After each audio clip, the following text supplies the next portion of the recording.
out of blue. I threw a wish in the well. Don't ask me, I'll never tell.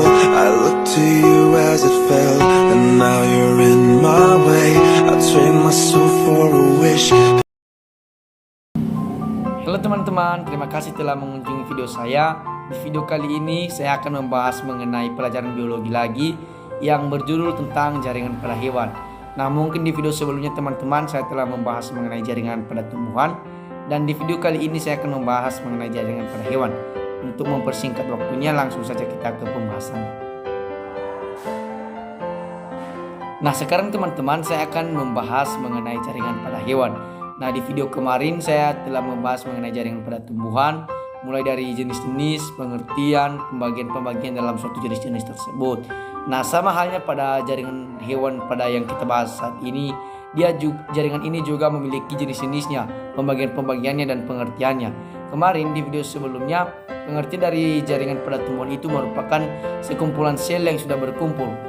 Dan sama halnya juga pada jaringan hewan, jaringan pada hewan ini merupakan sekumpulan sel yang terdapat pada hewan yang sudah berkumpul membentuk suatu jaringan.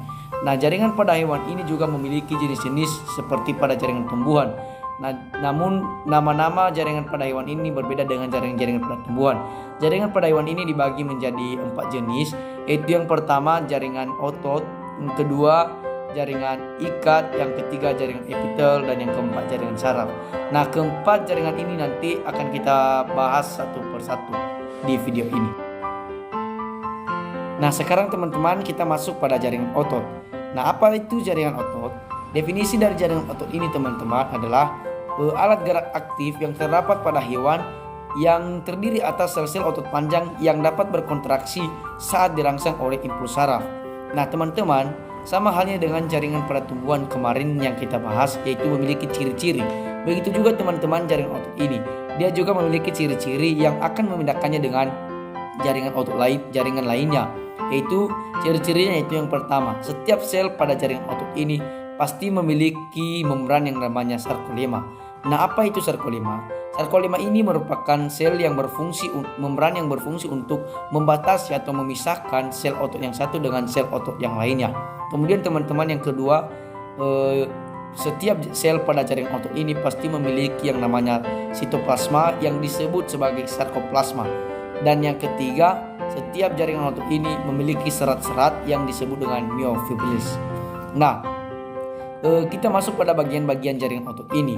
Jaringan otot ini bukan hanya satu teman-teman, tapi jaringan otot ini dibagi menjadi 3 bagian, yaitu yang pertama jaringan otot polos, kedua jaringan otot lurik, dan ketiga jaringan otot jantung. Kita akan membahasnya satu persatu mulai dari jaringan otot polos. Nah, apa itu jaringan otot polos? Jaringan otot polos teman-teman, jaringan yang bekerja tanpa kita sadari atau tanpa dia tidak butuh pengendalian dari kita. Artinya, tanpa kita kehendaki pun jaringan otot polos ini akan bekerja. Dia akan bekerja dan bertanggung jawab atas gerakan-gerakan yang tidak kita sadari. Nah, jaringan otot polos ini teman-teman memiliki ciri-ciri, yaitu yang pertama berbentuk seperti gelondong, kemudian memiliki satu inti sel, kemudian aktivitasnya lambat namun tidak mudah lelah, kemudian tidak ditemukan pipa terang dan gelap di dalamnya, kemudian sistem kerjanya dipengaruhi oleh sistem saraf dan memiliki banyak mitokondria. Nah, memiliki sedikit mitokondria. Jaringan otot polos ini teman-teman terdapat di organ bagian dalam. Nah, sekarang masuk pada jaringan otot lurik. Nah, apa itu juga jaringan otot lurik? Jaringan otot lurik ini teman-teman, jaringan yang bekerja sesuai dengan kehendak kita atau dapat kita kendalikan. Artinya jaringan otot lurik ini bertanggung jawab atas gerakan-gerakan yang kita sadari atau kita kehendaki. Sama halnya dengan juga teman-teman dari jaringan otot polos, jaringan otot lurik ini juga memiliki ciri-ciri yang membedakannya dengan jaringan otot lainnya. Yaitu yang pertama, kalau tadi di jaringan otot polos dia berbentuk gelondong, namun di otot lurik ini dia berbentuk silindris panjang. Kemudian dia memiliki banyak inti sel, kemudian memiliki banyak mitokondria, aktivitasnya cepat, kemudian ditemukan protein aktin dan miosin. Nah, jaringan otot lurik ini ditemukan di rahang bibir, di rahang bibing, dan di lidah. Nah, kemudian teman-teman jaringan otot jantung. Nah, apa itu juga jaringan otot jantung? Jaringan otot jantung ini sama halnya dengan jaringan otot polos tadinya. Itu jaringan yang bekerja tanpa kita sadari. Artinya kita tidak dapat mengendalikan jaringan otot jantung ini karena dia bekerja sesuai kehendaknya. Nah, jaringan otot jantung ini memiliki juga ciri-ciri, yaitu yang pertama berbentuk silindris panjang, kemudian memiliki setengah inti sel, kemudian memiliki mitokondria dan terdapat pada jantung. Nah, sekarang teman-teman kita akan melanjutkan pada jenis jaringan pada hewan yang kedua, yaitu jaringan ikat. Nah, seperti halnya pada jaringan otot tadi memiliki definisi. Nah, apa itu juga jaringan ikat? Jaringan ikat teman-teman adalah jaringan yang selalu berhubungan dengan jaringan lainnya atau otot. Artinya dia berhubungan dengan jaringan lainnya atau otot. Kemudian jaringan ikat ini sering disebut juga sebagai jaringan penunjang, jaringan penyambung yang berfungsi sebagai penunjang, penyongkong, dan mengikat berbagai jaringan lainnya atau organ.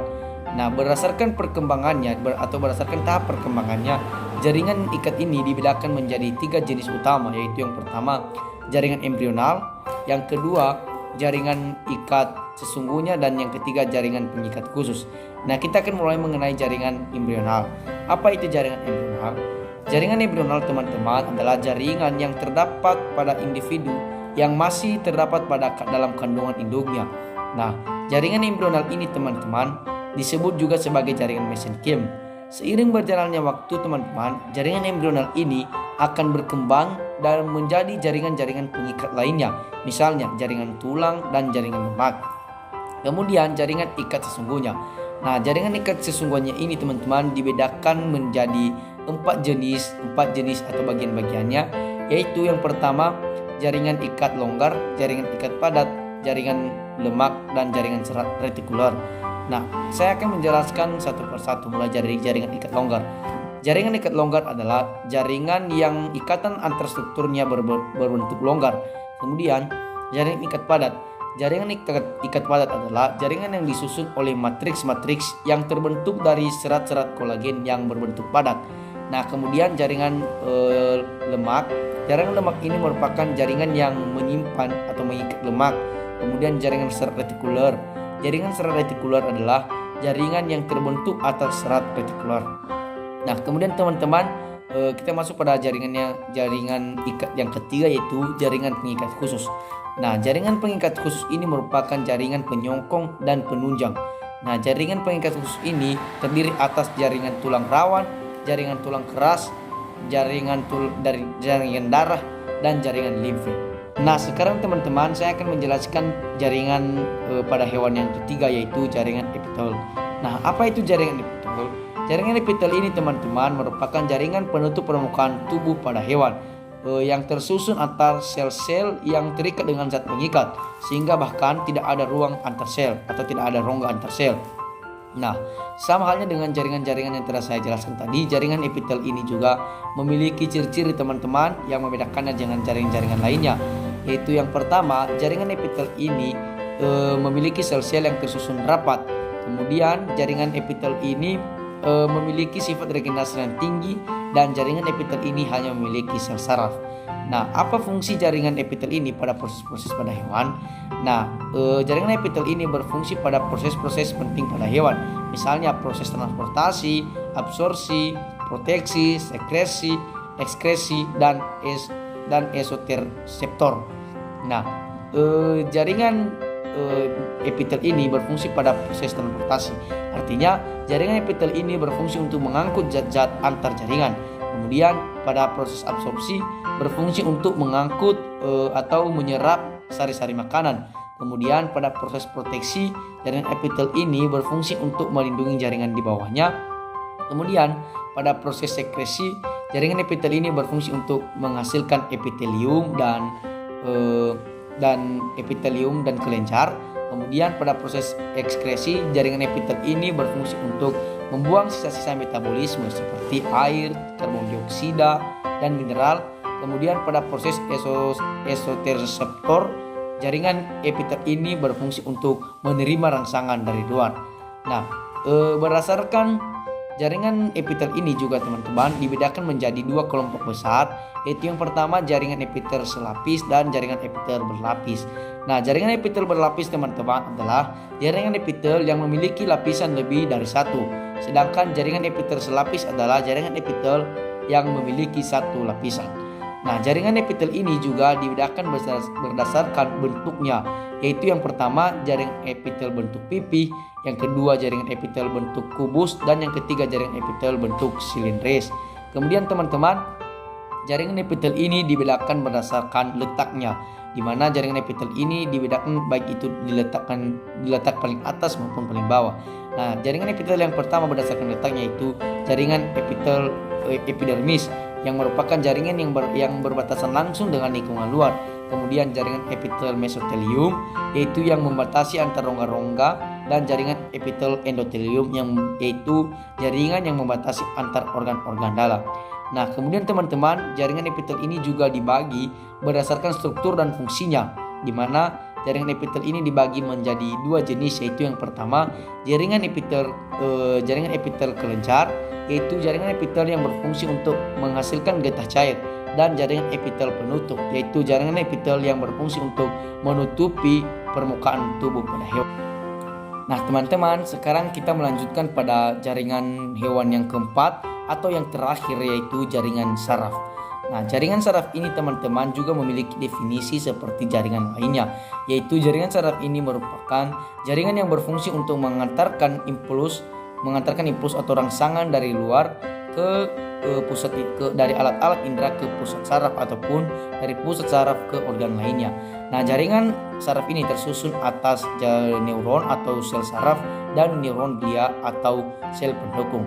Di sini saya akan menjelaskan yaitu neuron atau sel saraf.